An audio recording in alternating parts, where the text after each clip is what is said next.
to Easy and Alan on their Just a Fantasy Fan podcast. Now here's Easy and Chris Allen. And welcome to another episode of the Fantasy Fan Sportscast. Just one of many great shows on the Sportscrew Radio Network. And be sure to follow them at iTunes and Twitter at Sportscrew Radio. Sportscrew Radio Network, creating sports, fantasy sports, DFS, gambling content, all kinds of stuff, Chris, 24/7. TheSportsCrew.com. Damn. I know, I'm trying to sound like a radio guy. You're getting there. It's not bad. Right. How many more years until I have to sound like one? That's the important part. Well, yeah. I mean, it shouldn't be that long, right? Wow, I don't want someone to think I could do this. I believe. Speaking of believing, I'm Easy. That's Chris. I listened to one of my podcasts this weekend, or the other night, and boom, there he is, Chris Allen, chatting away on 4 for 4, the most accurate podcast in the world. Next to, I don't know, nothing, I guess. And there's my favorite co-host, Chris Allen, on there spewing his stuff. I was excited. I get excited when I hear you talk. Yeah. Actually, who was it? So Greg actually, he came and talked to me about doing the show for week 1, but I was out of town for that weekend. And you were in Utah or somewhere, or I forget where you were. No, I was unfortunately I was in Illinois for a funeral. Unfortunately, but so yeah, we had to postpone that particular show. So he came to me on I think it was like Wednesday, Thursday of last week, and asked if I wanted to do the show. And yeah, it was a lot of fun. I mean, it was definitely one of those like bucket list type experiences because just like you, I mean, I've been listening to T-Map for years. It should have been their bucket list, Chris. It should have been their bucket list. They right now they're crossing off. We got Chris Allen. Woohoo! No way, man. Luckily I got you before you were famous. Or you would just have ignored me. You would like, who? I don't. What do I want to do with you? But hey, here we are. We're going to be 2 years here in a few months. I can't believe it's already been 2 years. That's wild, man. I know. Exactly. And we've not missed too many days. I mean, we've done every week. I think we only missed maybe 3 or 4 shows, maybe. Right. I mean, for two guys that don't like each other at all, it's been perfect. Yes, I mean, from curmudgeon to mechanics. Right. Mechanism. Mechanism. Yeah. Right. Oh, see that? Right. I forgot you were the mechanism guy last show. Yeah. So, and I got to tell you, I have spent the last 30 minutes sitting here rocking out. I've been listening to, I put on a soundtrack. It's been one of those weeks. Mm-hmm. And today was one of those days.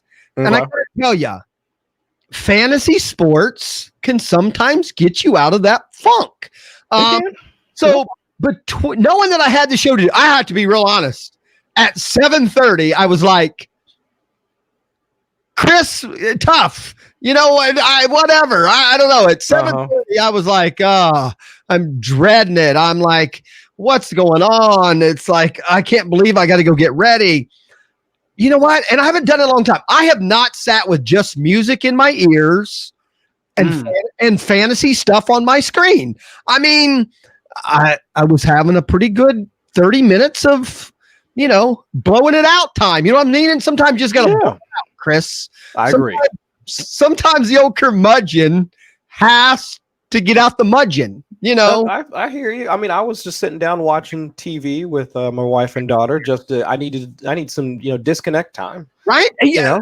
But here, okay. Us, and I'm trying to change the show that we don't do this kind of stuff, but I miss you, again, every week. But fantasy sports, especially football, now that I do them all, but especially fantasy football, I get in pretty big, meaning from morning to night, I have a fantasy show in my ear. I have fantasy stuff on my phone, fantasy stuff on my screen. And I'm not in the business. I'm a fan. I'm not even you. I'm not writing articles, but I can't. I can't get enough. You know what I mean? And I'm with you. And if anything, these 30 minutes, I almost clicked on a podcast for the 30 minutes and I went, I'm just going to put music. I miss music. And during fantasy football, I don't even do the music thing.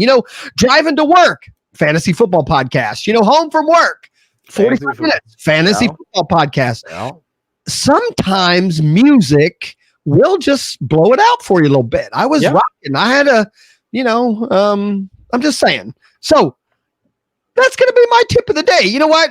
Take a break. Take 30 minutes, blow it out, and then look at your team again. Then look at what's going on.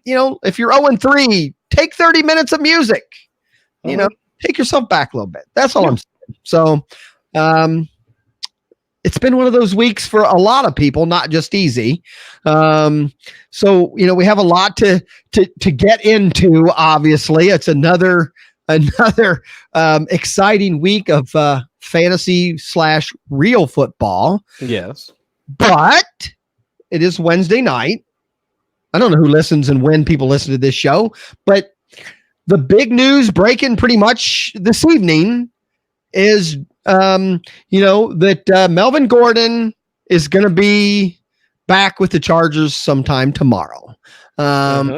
So I guess give me your quick response. What's this mean for fantasy? What's this mean for Eckler? What's this mean for the Chargers in general? For the Chargers in general, they get a great running back added to their ranks. I don't really think it does a ton for them offensively. Really at this point they need, like a offensive lineman or another wide receiver or a tight end, like, a Hunter Henry or somebody like that. But either way, I think for fantasy, really, if you were an Austin Eckler owner, your weeks were numbered as it was anyway. At best, we knew that he was going to sit out till somewhere into like close to week 10, and he would have had to have come back anyway in order for his contract to toll. So we needed. Eckler's time was limited as it was. So you were riding the train for as much as possible. And while he's performed well, don't get me wrong, they're going to have to do something with Melvin Gordon, because I think at least they've performed similarly, but not enough such that Eckler has completely displaced Melvin Gordon completely. So, but for those that might have picked up Justin Jackson this week, thinking that maybe he might have been a good speculative ad, I think his value kind of, that drops off. But either way, I wouldn't panic sell. I've seen a lot of folks that are talking about that. That's my first thought. Yeah.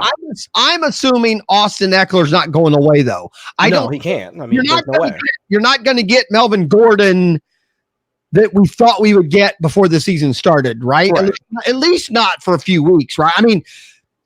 Our chances of getting that would be one, I don't wish any injury, but obviously an injury to Eckler, and or two, would he just have to do something for 2 or 3 weeks in a row to take his full reign again? Or are they just always going to work Eckler in to keep the injuries less involved, maybe? Yeah, I would think that if anything, it turns into a load management thing with Melvin Gordon, because if that's if the team is either going to look to, you can throw out what they want to try and do with Melvin Gordon in 2020. If they want to either give him another contract, trade him away, or whatever. But either way, there's no way that they can keep the genie's out of the bottle at this point with Eckler. He's a good football player. He's been shown that he can actually run between the tackles, be used in the passing game. He can be that every down back that is very similar to Melvin Gordon. So all that's been on display. So it's not like they can just go back to the way that they were using Eckler in 2018. That just doesn't seem feasible at this point. So at the very least, Eckler then now moves from, I think, a fringe RB1 as like he was starting to perform over the first 3 weeks to an RB2 flex play. And probably the same thing with Melvin Gordon as well, because I just don't see how Gordon just kind of walks in and just assumes even a 60 or 70% share of the running back touches at this point. Right. So right now, if you have him, and some people are holding on to him, I know in our league, the guy that had him is 0-3. So there was a lot of people out there throwing him all kinds of offers. Oh, I already sent him one. Yeah, and not already today. Even before today, people were trying to steal. Mm-hmm. But I agree. At best, I think you're getting an RB2, right? At best. I think so. Yeah, especially in a PPR league. or even in a standard league, to be quite honest with you, because I think the touchdown equity is probably going to be split fairly evenly between the two. I think that, I mean, either regardless of the scoring format, you're probably looking at an RB2. I mean, at the very least, a flex play week in, week out. Right. I agree. So if I had him, which I do, I drafted him by mistake. Actually in a league also. That's the league where I drafted. I thought I was getting Godwin and clicked on Gordon instead. I'm at least glad I'm going to have somebody. Yeah. So, because I think in that league, my third running back is Carlos Hyde. So obviously I can use a Gordon over anything. So I think that's good. And then, like you said, though, I don't think I'm dropping Austin Eckler. Don't own him in any leagues, but I don't think I'd be dropping him yet anyway, right? I mean, you at least got to keep him. Well, this week he's, nothing's changed this week. And then I think the following week, at best, you could flex him, but probably should bench him. Would you start Melvin Gordon 2 weeks from now, or? I'd have to take. Well, hold on. Let's do a quick. Let's look at who they're going to be playing in. So that'd be week 5 is when they're. So let's see. Chargers schedule here. Week 5. They play the Broncos. Pretty good defense. They haven't been the Broncos of past, but they've been a pretty good run defense. So obviously, where I have Carlos Hyde, I'm probably going to start Gordon over Hyde in week 5, and especially if they come out and say Gordon's going to be their starter. That'll be the big thing. Are they going to say, they may say he's going to play, but Austin Eckler's the starter? Then I'd be surprised if they just come right out and relegate Eckler back to back to what he was doing beforehand. I'd really be surprised if that was the case. I mean, again, assumption of rational coaching and all that other stuff. Right. And again, the fun part about fantasy is we speculate a lot. And obviously, I'm speculating. Meaning, if Gordon is said to be the starter in week 5, I'm starting him over Carlos Hyde. That's fair. And I think, if anything, that will depress Eckler's value even more, to the point where I would definitely be trying to buy Eckler at that point. If news comes out that Gordon gets named the starter and all that other jazz and all, I'm sending offers for Eckler immediately. Right. Well, especially with Austin Eckler. I mean, he's a decent ball player. And we have seen people come back from, a few weeks off or, whatever. And, there's also a chance Gordon gets hurt in week 1 or something. I mean, look at what they did with Ezekiel Elliott. When he came in, I mean, he was limited snaps, and they just kind of worked him into carrying that full workload just this past week. And even still, I mean, Tony Pollard, his backup, was still heavily involved in that game. It was a blowout, obviously, but still. I mean, there's still a chance that Eckler, should at least have RB2 flex range. That should be his. I think flex should be his floor. RB2 probably winds up being his ceiling. I agree.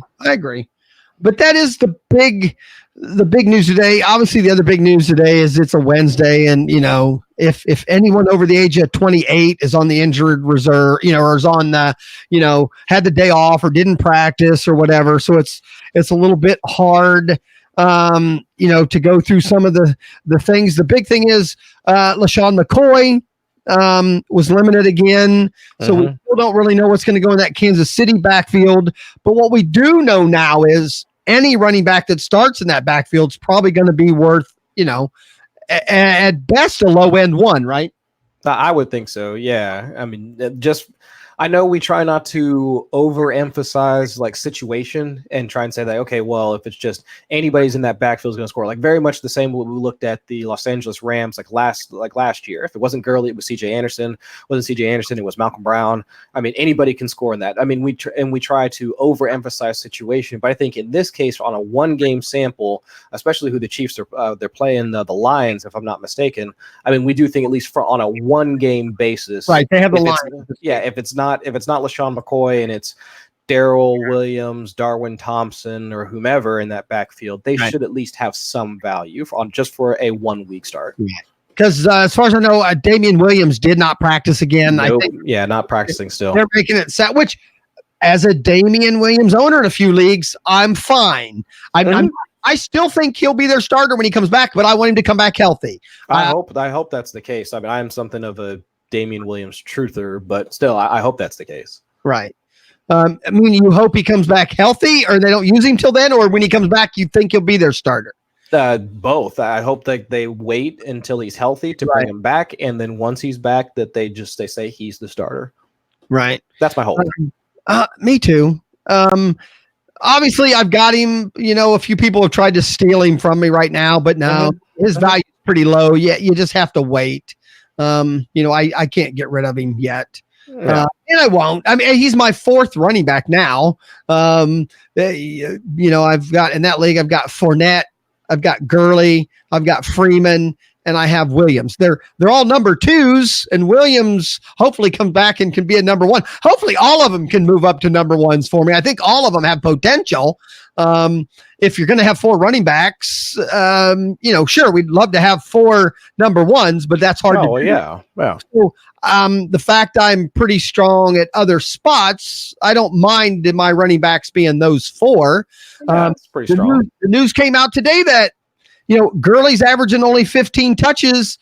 The coaching staff, a reporter came out and said the coaching staff said, so we know what that means. Yeah, exactly. Until I hear the audio, I know. I'm even until I see it. Yeah. But I still have to start Gurley. I mean, it's hard. I mean, I drafted him way too early. I drafted him in the second round. I have him in our league. It's tough. Yeah. Well, in most cases, unless you went running back or something like that, you don't have a whole lot of choices. Now, like I said, I do in this league. I do or not the league you're talking about. Another league, my home league. I have Freeman. I have obviously Williams can't play, but I have Fournette, which Fournette, other than he hasn't looked well, other than they give him the ball every play. Yes. And I'll take that. If he doesn't produce, I get it. But give me a running back as one of my starters that's going to be in there 98% of the downs and see every running back touch, and catching passes too. I mean, I would think the touchdowns will come. It's just hard. I mean, especially after last Thursday when, almost every one of his rushes were for negative yards. He pops that 65 or, that 70-yard run and winds up. I was screaming, man. I was standing up and, go. Now, I was a little disappointed he got caught from behind, actually.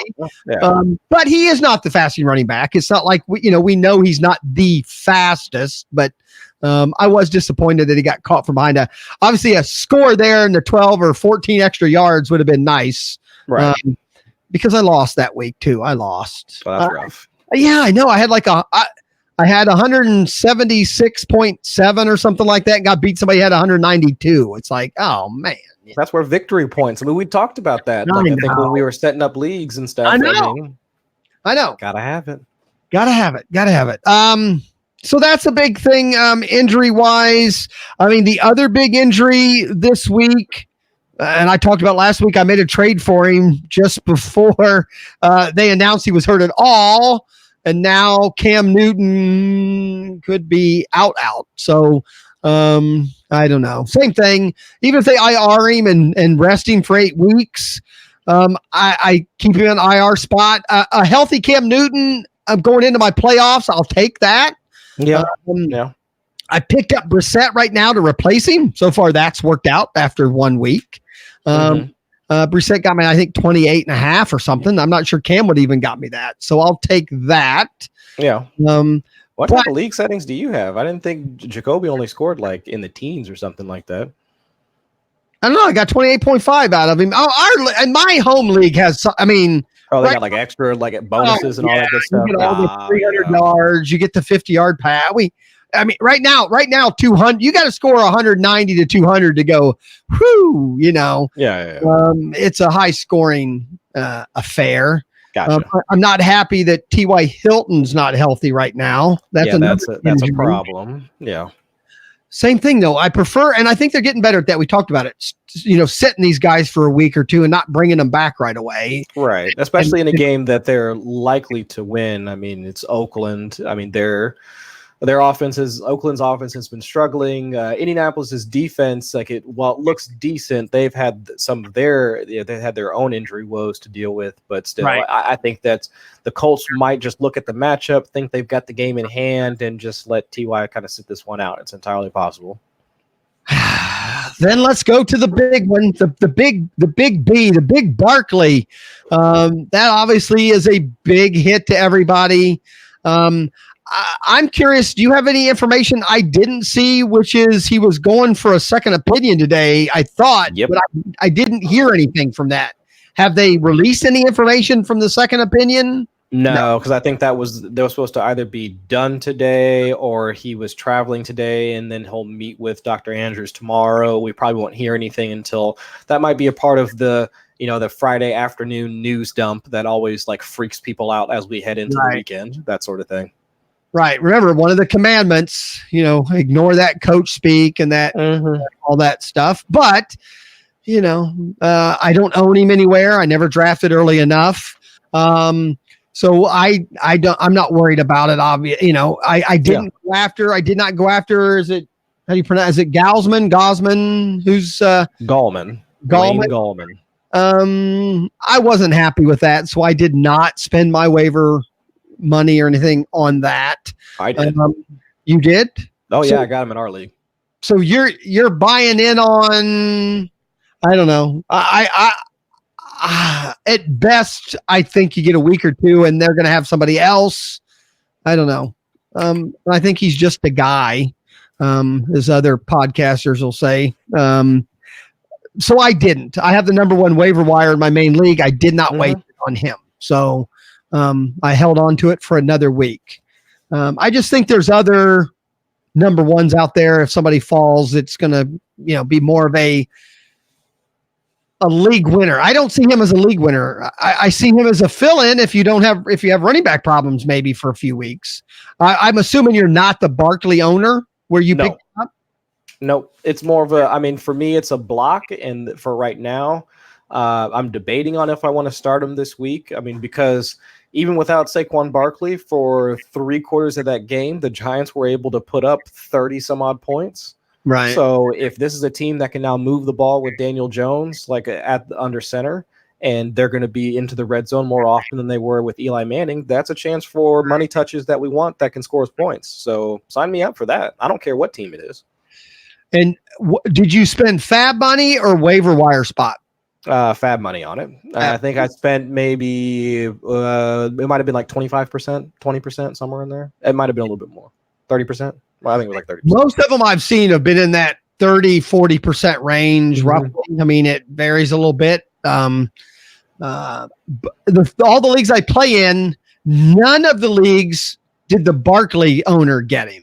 I thought that was kind of unique. I thought that was kind of surprising. But yeah, if my thought process would have been, or at least this is probably just me being too much into my own process, but I would have thought that for most folks, if you had to have spent a top 3 pick in order to acquire Barkley, you were most likely going to be looking for a wide receiver. Most folks, again, to me, my process would have been to go running back and then look for a wide receiver and then maybe get a second running back in the 3rd round, if at all possible. But with so many landmines that we've seen going on in the 3rd round, for running backs, who could you have logically gotten at the 2-3 turn? You would have wound up with Damian Williams, Aaron Jones. Most folks probably weren't drafting Melvin Gordon at that point because the holdout was still there.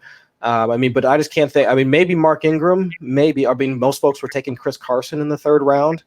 And that really hasn't worked out all too well. So, it's surprising to me that a lot of Saquon Barkley owners weren't more aggressive in terms of picking up somebody that is going to be, at least from a volume standpoint, picking up pretty much where Saquon Barkley kind of dropped off. It might just be that, Gallman isn't the sexy pick, but at the same time, if the Giants are now a team that's going to be putting up 25 plus points a week, and it's most likely going to happen again this week against the Redskins, who made Mitchell Trubisky look like a above average quarterback, I would probably invest in that, at least for next week, and kind of see what you have. But I don't know. Well, you're not far off. In my home league, they went with Barkley in the 1st, and then came around and got Fournette at the end. Yeah, they went Fournette and Amari Cooper. Right. So then, so now you're starting running back is Leonard Fournette, who doesn't have a running back or a rushing touchdown yet. This is a keeper league. He had James Conner. Okay. Yeah. So, that's where he's at. Now, we had this discussion last night because this gentleman was on my new podcast, our League of Anarchy Fantasy Football podcast. And you want to tell me you're not a part of the industry? You're doing more shows than I do, man. Live on Tuesday nights. Also, no, we're not live. It's one podcast I do that's not live. We record it, but then I do post it Tuesday night on the Sportscrew Radio Network. And actually, so far we have listeners. I'm amazed of people who just want to listen to. We've had 5 and 6 of our league members get on at the same time in a pretty big chat room and talk about our league. Obviously, the week before, he traded me Fournette. So I got Fournette from him in a trade. So he lost before Barkley got hurt. He thought he was okay at running back. And now, not the case after one weekend because he got Galladay from me and somebody else. There was 2 pieces, but Samuels. He was more worried about backing up Connor.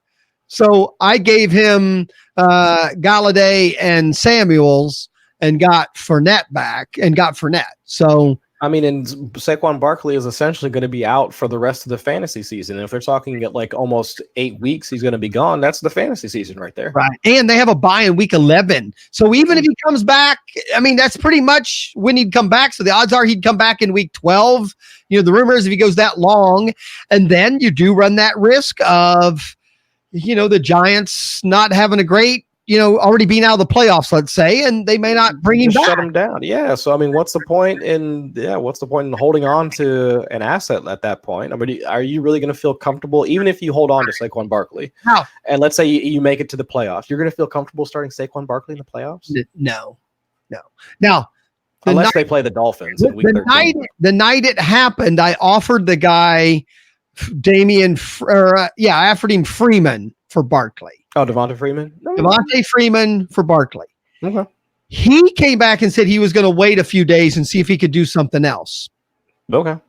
He texted me back the next day and said, you know what? I am going to wait still another day or two, but I'm still thinking. And I said, I'm not interested anymore. Meaning the night it happened, that 4 to 6 weeks seemed more of a doable thing. And the next day it got more to 6 and 8 weeks, and I'm like, you know what, 6 or 8 weeks, I'm not willing. I don't want him. And at that point I also found out Cam was on, probably going to be out for me. And I'm like, I don't have 2 IR spots. So I don't want Cam and him, as injured reserve. So I never, I never resubmitted another trade anyway, but, as of right now, he's going to move forward. He said too many of the trade offers were too bad. Now the good thing for him is he started 3-0. So, okay. Well, yeah. 3-0 with Barkley hurt, but I did tell him 3-3 can come in a hurry. Oh yeah. And then it's too late because if you're 3-3 and then Barkley's, we got more information and he's either not coming back or it's definitely 8 weeks. Then you're going to get anything for him. Yeah, I thought I heard a story actually where he had suffered a high ankle sprain when he was still at Penn State, and he was back inside of 3 weeks or something like that. I highly doubt that that's going to happen at the NFL level, but I guess that actually did happen, or he was able to do that when he was in college. I still think it has more to do with. I think it's going to have more to do with how well the Giants survive without him, and you know what, and. We already know that. I can't even imagine that somebody in the front office is saying, hey, this is good. We get a third high pick, 3 years in a row.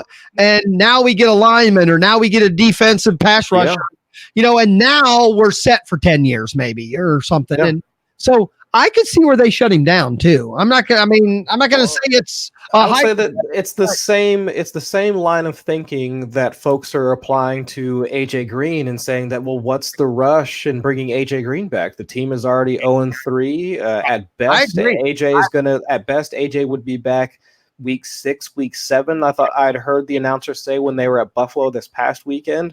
So if the team loses again against Pittsburgh this week, I mean, really, what is they're sitting at 0-4? Really, what's the rush to bring him back? I wouldn't see a need to really bring him back at that point. I agree. I mean, he's already, and especially Green, he's at that age where a year off might help him, at least get a couple more years out of him versus, coming back and, having, one re-injury would be the worst thing, but even just the wear and tear of 5 or 6 games might make a difference. So, any other major injury news that we need to talk about? I think those were the biggies. Again, there's a lot of people that didn't practice today, but that just is a normal Wednesday, a little bit. But any other fantasy people or fantasy relevant injuries that we need to talk about? I mean, the only thing that popped up earlier today was that the Case Keenum has a foot injury. Right. So that might mean that that might enter Dwayne Haskins into the conversation for quarterbacks in week 4. So that would be Dwayne Haskins against Danny Dimes on Sunday. So that might be something to watch for. But other than that, I mean, I think also Tom Brady. I'm not sure that's fantasy relevant, really, though. It could be. I mean, because I do think that the Giants, I'd actually, in my week 3 write-up, and folks can go back and take a look at it, in my week 3 write-up, for quarterback streaming on 444, all the way down at the bottom for looking ahead matchups, I had actually had Case Keenum penciled in as a possible streamer for week 4. Right. I immediately deleted that. I didn't delete it from the article, but I deleted it from my week 4 streaming article after I saw what the Chicago Bears actually did to him. Right. But there's still something to that. I mean, Jameis Winston was able to get right against them. I mean, every week prior, people playing against the Giants quarterbacks against the Giants have done well. And so there's something to, even if it is Dwayne Haskins, a rookie, his first game, Daniel Jones, a rookie, in his first game was able to go up against an NFL defense and also perform well. So it's possible. I'm not saying it's likely, but it's possible. Well, me, I have this big belief, and no one's going to change my mind, but even this week, if Haskins comes out this first week and has a good week, again, to me, it's just the defensive coordinators don't have time to prepare. I want to see what somebody does. It's like, and I have a note here to talk, about, Jones a little bit. Everyone's acting like he's the second coming. I mean, most of my leagues, he got picked up, and the guys that had crappy quarterback, but it's 1 week where defensive coordinator did not know what to do. Again, the difference in a Hall of Famer / great NFL quarterback is how they adapt to how the defenses adapt to them. Right. And I'm sorry, that hasn't taken place yet. So, the tape is limited. And when we just see it all the time. We just see guys that come in the second quarter and have 3 great quarters and they're the second coming and they never do anything again, because they're on tape now, but it was just, for Daniel Jones, it was, we had to sit, or he had to sit, not we, but he had to sit through, months of getting the Giants were getting just absolutely just dragged through the mud. Gettleman was getting laughed out of the room, or he was just the common butt of jokes because of taking a quarterback of Daniel Jones' talent ahead of Dwayne Haskins. Ahead of any of the other defensive players that were still up on the board. Right. And that's where the process became such a joke that Daniel Jones was just, he was the butt of all of those jokes. And now seeing him come out in his first NFL start and lead his team to a victory like that on the road, it's just, it was more of just a confirmation bias thing for all the people that believed in him. But first of all, he didn't win the game. Matt Gay, the kicker, he won the game for them. The game was lost. Yeah, the game. They were by all rights. Jameis Winston should have won that game. After he brought them back down for fantasy purposes, his running and touchdowns made the difference. Yes, so it's still, like I said, and it's just me. I'm not. I can. There's a lot of quarterbacks I'd rather have than Jones starting for me right now. And people would say, I'd rather have Stafford starting for me next week. And I don't even know who Stafford plays. I just would trust Stafford to be, the Chiefs. I would, but I'm just saying, I would trust Stafford more for the next 4 or 5 weeks than I will Jones. He hasn't showed me anything yet. I'm just not a guy who likes rookies, and not even rookies, just guys who haven't got stuff on tape yet. Because the 32 defensive coordinators out there, a big percentage of them are the best in the world at doing what they do, and that's finding flaws. And these young quarterbacks, that's still the problem they have, is adapting to someone who found out what the flaw was. So, right. I don't know. I'm not that excited.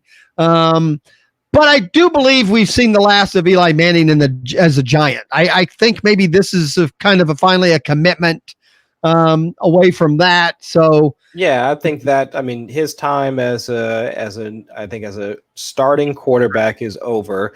And pretty much he can just wait and get his gold jacket suit up for that. Get fitted for that here within the next 5 or 6 years and just be done with it. So that's where we're at. And yes, Tom Brady, but again, it's Wednesday. He popped up on the injury report last week with a calf injury. He should be fine, but that's the only thing that I noticed. He doesn't move. He just 3 steps, 5 steps, 7 drop. Yeah. Little shimmy to the left or right. That's and he's pretty much fine. Mm-hmm. So that's it. But speaking of the Patriots, are we going to find out if the Bills are for real this week? I'm actually looking forward. That's one of the games I'm looking forward to for that reason. The Bills are 3-0. The Patriots are 3-0. It'd be fun to watch. Maybe. I don't think I bet my house on the Bills, but or my dollhouse, but I do like what the Bills are doing. I think they're moving in the right direction. I think Josh Allen brings a lot to that team. Obviously, the issue is, they have running back depth problems. Sure. But I am looking forward to that. Right now, would you rather start Jones or Allen? I would rather start Daniel Jones. Okay. Are we talking just this week? Because just this week. Yeah, just this week. Because we talked about it last week. I believe, and I still think that the New England Patriots defense is the best defense that Tom Brady has had, if not in his career, definitely within the last, probably say within the last decade. That has to be one of the best defenses he's had. And pencil me crazy, because I said this at week 1, and now with the Brown thing going down, I'm still saying, don't be surprised if in the next week or two, Gronk's name doesn't pop up. I'm just saying. He said after week 4, he would be physically capable of playing. No, not after week 4. It would take him 4 weeks. Okay, but it's been 4 weeks. That's my point, though. He has said that was before week 1. Mm-hmm. I'm just saying they aren't using a tight end right now. They have had. I think if Brown stayed, obviously, I don't think we'd have heard anything about it. Yeah, but Ben Watson comes off suspension here soon. I'm just saying. Next week, if I'm not mistaken. Just saying. I know you don't like it, but if you have a lower spot on your bench, if you're in a big bench league, and I know you even think if he comes back, he wouldn't be worth much. I just still disagree. If anything, I'll block somebody else from getting him, but I don't know. I think resting this many weeks, seeing that they're maybe going to be 5-0 or something like that, being able to come back and maybe just play passing downs and get another ring.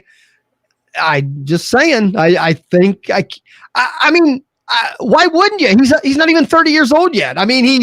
He really is at that age where I don't think it's out of the realm of possibility. So I'm just saying, you're the expert. You're the guy that writes all the articles. But when this happens, make sure when you write up on some of your sleeper articles somewhere that, Easy Kill told me that this would happen, and now it's happened. I'm just saying. I don't want to hold a tight end on my bench that does at this point in time does not even have a team. You want to call him a tight end? You call him what? I'm just calling him the tight end goat. He's a goat. I'm just saying he was a goat. Yeah, he was a goat just a year and a half ago. 2 years ago. He got hurt, but now that's my point.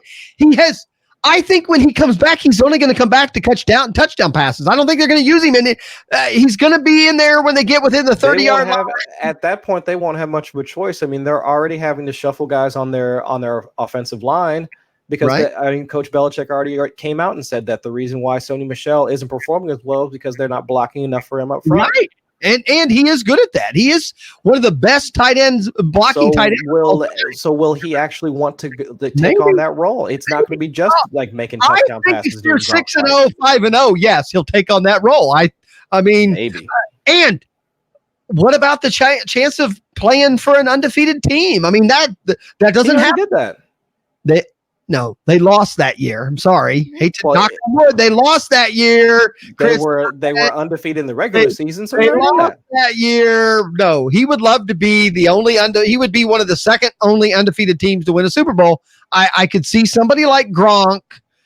I think sponsorship. I think Gronk would get more money coming back out of the publicity and some sponsorship, even then he would even have to mess with what the Patriots. But the thought of an undefeated team, I mean, you're not thinking about undefeated in Super Bowl win in week 6. I mean, I'd be thinking about that maybe in week 10. Like in week 10, it's like, oh, we could actually do this. But who would be thinking about an undefeated, full on Super Bowl win in week 6? Right, I'm just saying to our 14 listeners in Germany. Yeah. In Germany, benches are really, really big. They have big benches. Okay. So they have room. You know what they say about Germans? Germans have really big benches. They got the metrics. Because they got the metric system or something. They got that extra spot. Right. Go put Gronk on a couple meters at the end. Just find a couple spare meters and put Gronk on it. So, all right. I'm just saying. So, let's get into real quick. I did. You know what? And again, I didn't put in your name. I didn't do anything, but I am now, after last week, a 4for4 subscriber. Oh, look at you. I did drop some coin to support you. I don't like reading. I don't like reading just 2 paragraphs of Chris Allen's work. So it's way more than that.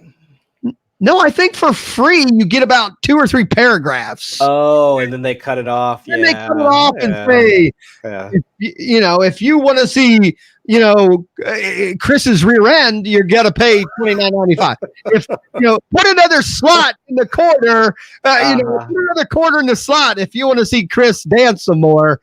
So I put my slot in. I put my quarter in the slot. That's what I'm saying. I put my money in. I'm a 4for4 subscriber.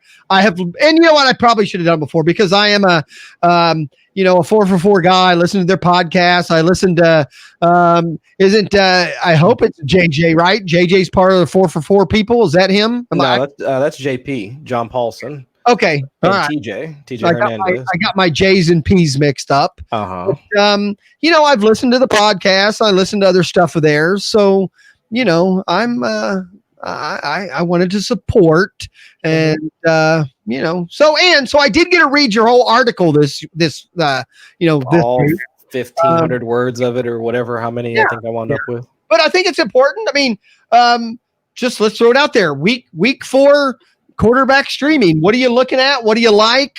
A lot of injuries out there. A lot of, this is our first bye week. We have Garoppolo's really the only real quarterback that's out. I don't think anyone probably was playing the Jets quarterback necessarily. No, gosh, no. I mean, at best, folks that are maybe holding on to Sam Darnold that might be in like 2 quarterback or deeper leagues. Like maybe they're hoping like after their bye week, he comes back. I guess that's the thought is that because what if his enlarged spleen, like he might be able to play in week 5. Right. But either way, we already talked about Jacoby Brissett.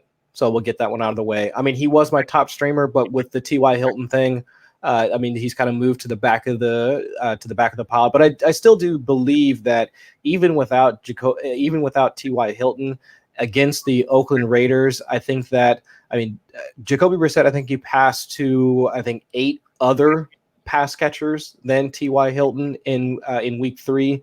Because he's thrown it to a lot of people. Oh yeah, because they were incorporating Zach Pascal, Deion Kane is healthy, Paris Campbell, Mo Alley Cox, Eric Ebron, Jack Doyle, Nyheim Hines, and Marlon Mack. At home, right? I'm almost positive Colts are at home this week. Yes, and they're at home. So there's a lot of things still working for him. But he just doesn't have his top pass catcher. So there is that. We don't know yet.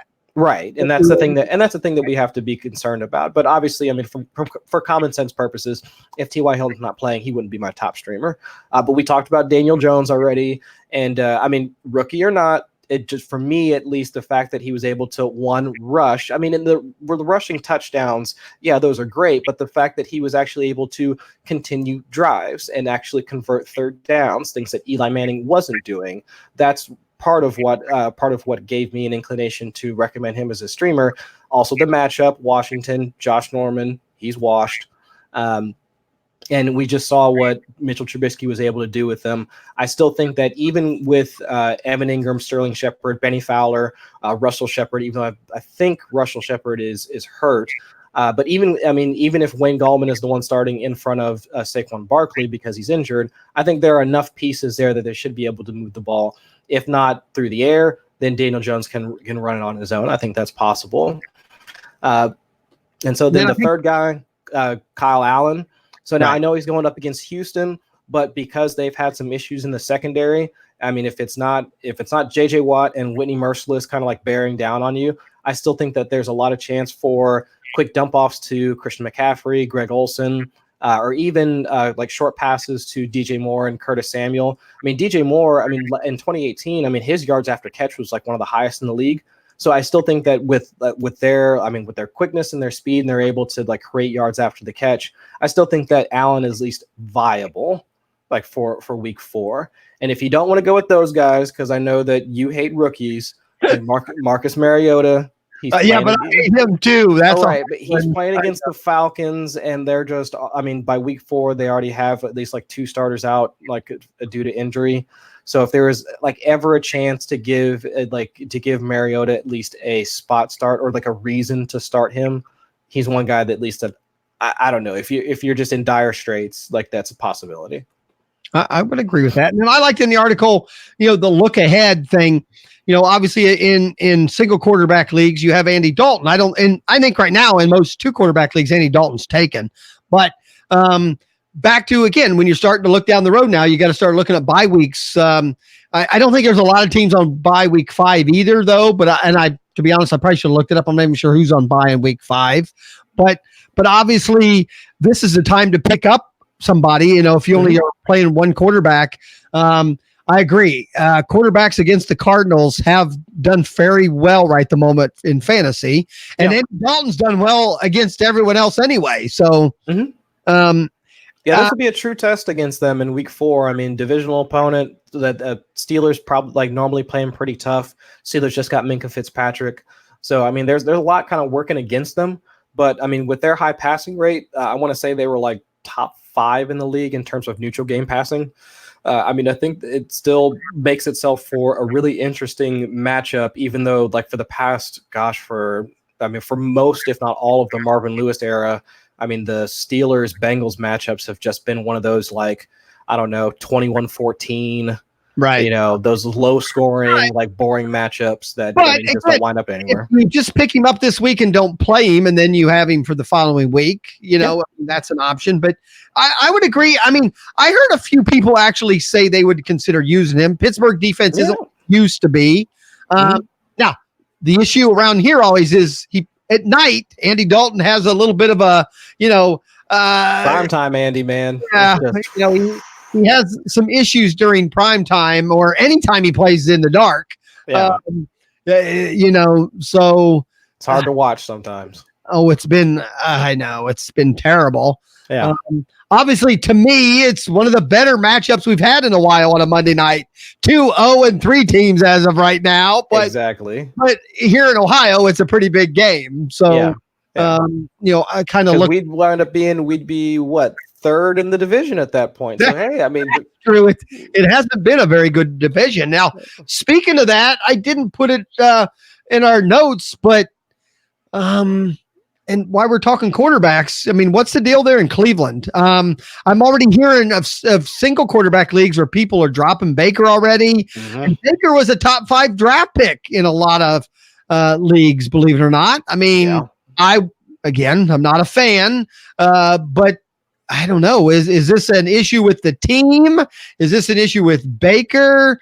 I'm just curious. It seems like Lamar Jackson took last year, prepared and motivated, and came out swinging this year. It seems like Baker took a preseason off, and or is it just the team's got issues and that line's a lot worse than we thought?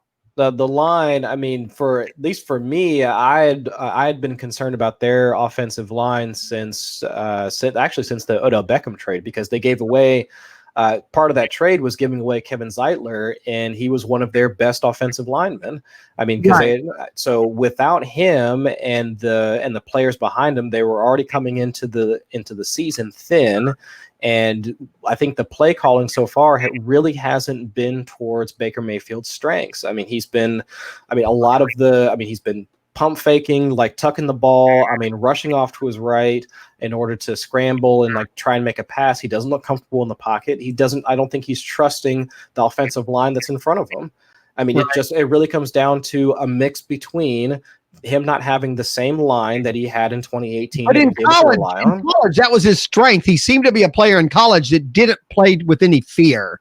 That was also when his coach in college was an air raid coach, and they were calling plays based off his strengths. Freddie Kitchens is not calling plays based off his strengths. I mean, even when they were on their final drive to actually try and win that game against Los Angeles, I mean, I don't even remember seeing a target to Odell Beckham. I mean, there was no real scheme in order to actually get your playmakers in space. And that was something that Mayfield was able to rely on in college. He doesn't have that same system set up for him to succeed like so far this season. And that's really kind of shocking, considering that, I mean, Todd Monken, when he was down in Tampa, I mean, Jameis Winston and both Ryan Fitzpatrick, they were lighting up the league. I mean, there was air yards galore, like in Tampa. But, I mean, Freddie Kitchens doesn't want to turn over or even try and use Todd Monken as, like, I guess, inspiration for making the play calls. I don't know what we can expect from Cleveland going forward, especially when they're going down to Baltimore in order to play this week. I don't know what to do with them. Right. I mean, I was just curious. I mean, if you're Odell Beckham and you took some memory pill and you woke up tomorrow and you got to watch tape of the Browns last week and the Giants last week, and they said, go play with the team you want to play with next Sunday. Which team would you go play for? Would you rather play for the Giants, or would you rather play for the Browns based on what you saw last Sunday? I mean, he would probably still say that he still wants to play with the Browns. I mean, it's still a good team. I mean, the personnel on there is, I think, light years better. If you watched the games last week, yeah, even still, I mean, you're a hungry wide receiver, you would go, man, and you didn't know anything. I mean, I'm saying you just woke up from a dream and you really don't know anything other than you get to watch those two games and pick a team. You might go, man, I want to play with that Jones guy. Because, right? Jones played with the energy that we saw all last year from the Browns. He brought that energy, and the Browns, I don't know, they don't show that right now. It's a lot of frustration. I mean, I think the whole team is looking for that push forward. Terrible. Oh yeah, because a lot of folks. I think Odell Beckham, he's been okay. I mean, not a first, second round pick, but okay. No, right. I mean, Jarvis Landry, no. I mean, David Njoku, even though he's hurt, but still no. I mean, Nick Chubb, I mean, he's still producing. He's still putting up numbers. Below what you drafted him as. Absolutely. I mean, so the only two really that you can look at as being even fantasy starters at this point are Odell and Nick Chubb. Everybody else. And you have to start them anyway because where you drafted them. Exactly. In my home league, someone drafted all three. Somebody has Baker, Chubb, and Odell Beckham. Ow. Again, we play in Ohio. I mean, it's you get in home leagues, you get that, man. You get those people that like those stacks. Not only, we have a stack problem in our league. We talked about that on our podcast last night too, because I'm an anti-stacker in season long. I mean, if I work a deal or a trade and it happens, that's fine. But I don't ever, this year, a guy, drafted a couple of Vikings, including their quarterback, because last year they did good for him. So he wanted them this year, and this year they're killing him. If you have the Vikings offense right now, you're not doing it unless you have Cook. You're not. Yeah, their wide receivers and quarterback are getting you nothing. So right. It's been pretty ugly. Just have a couple of minutes, real quick. I'm just curious. Buy low, sell highs. You got any quick recommendations? Because we just have maybe a day or two or somebody might be able to work a trade before the weekend. Okay. Let's see. Sell highs. Aaron Jones. I mean, regardless of the coach speak and all that, it's still looking like something of a timeshare between like him and Jamal Williams. And I mean, Jamal Williams, like for all of his faults, I mean, I know a lot of folks are like not really in on him as a player. I mean, he's been effective on his touches. I mean, unfortunately for Aaron Jones owners. So either way, I would say that the 2 touchdowns like last week kind of bailed you out, but if you have the ability to kind of package him in a deal and get rid of him, I would go ahead and do that. And then for a buy low, wide receiver on the same team. I mean, Davante Adams. I don't think he hasn't been in the box yet. I don't think he has a touchdown yet on the season. Only had 4 or 5 targets last week. I mean, tomorrow night they have a pretty decent matchup against Philly. Aaron Rodgers has even said that Davante Adams hasn't been involved yet, and he was his like number 1 wide receiver last season. So, I mean, you can expect things to change and moving forward. But as of right now, if there's a chance that there's a 1-2, 0-3 manager that has Davante Adams on his team, let's see if you can prime away. I'm going to stay in the same division and stay in the team I just talked about. I think it's the wide receivers of Minnesota. I think you could convince somebody that their offense has been so bad, but Thielen has done good. So you might be able to sell a little high on him. And to be honest, I think right now you could get Diggs for a pretty low thing. And you get Diggs for a kicker at this point. Well, there are people talking about dropping him. I would never do that. I would take my chances, but I'm just saying, I really think that's a sell high, buy low on the same team. And I actually was working that deal because I have Thielen in one league, and I kind of was trying to sell him at the same time. I'm talking to the Diggs owner, trying to buy him because a lot of experts still have them ranked right within each other, and their schedule gets a lot easier. So yeah, if I could flip somebody pretty decent, and like you even said, I mean, I would take Aaron Jones today for Adam Thielen. If I could do something where I went from having Thielen to now having Diggs and Aaron Jones, I would take that all day long because both teams are going into an easier schedule. Yeah. So pretty big there. So, all right, we'll get out of here. Any other quick notes, anything you wanted to talk about or get out there or make sure people heard? Nothing I can think of offhand. I mean, definitely go and check out the quarterback streaming article over on 4for4. Right. I put together like a list of like 3 like drop candidates. Yeah. I did that over on Number Fire. That came out on Tuesday. And then tomorrow night, like during the Thursday night game, I'll be putting together the weather report for Number Fire as well. I tried to stay up on top of most of that, like because there was like a massive like rainstorm that was supposed to be going through Kansas City. So I tweeted out a bunch of my thoughts about that on Friday and Saturday. I haven't seen anything yet that indicates there's going to be anything really bad for Week 4's games. There might be a little bit of rain, but I'll be double checking that tomorrow night, and there should be a piece out on that on Friday. All right, and that is for the number, and then FOR, and then for the number.com. And yes, I like the Wendy's thing, 4for4. Right. I have read a few of the other things and kind of been looking through the website now that I am a proud participant in the 4for4.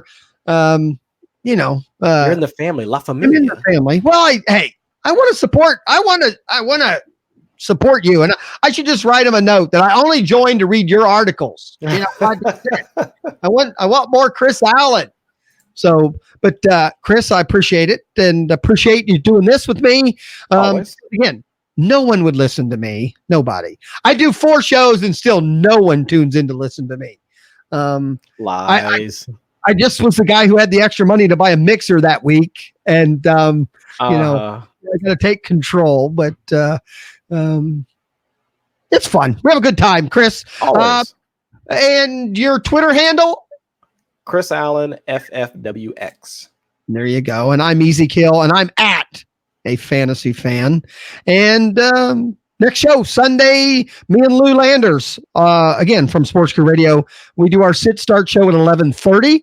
We now post that on Facebook, the live version of that. Unlike this one, we do this live on YouTube because this has a little more staying power for the week of, a few days.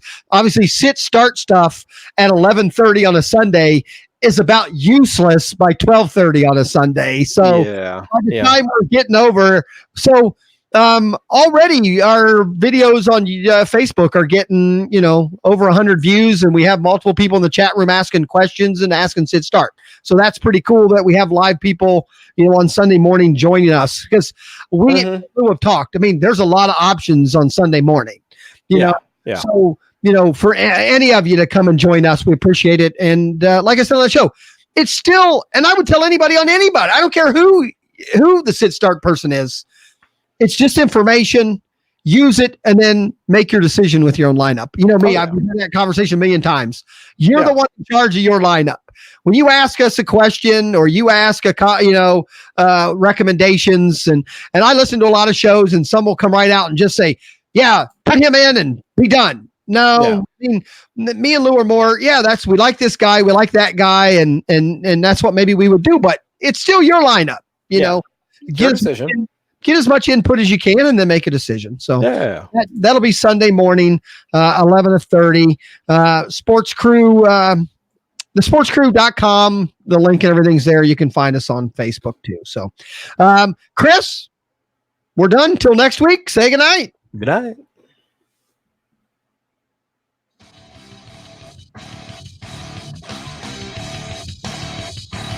This has been Just a Fantasy Fan Podcast. And to keep your fantasies going, follow us at justafantasyfan.com. Say good night.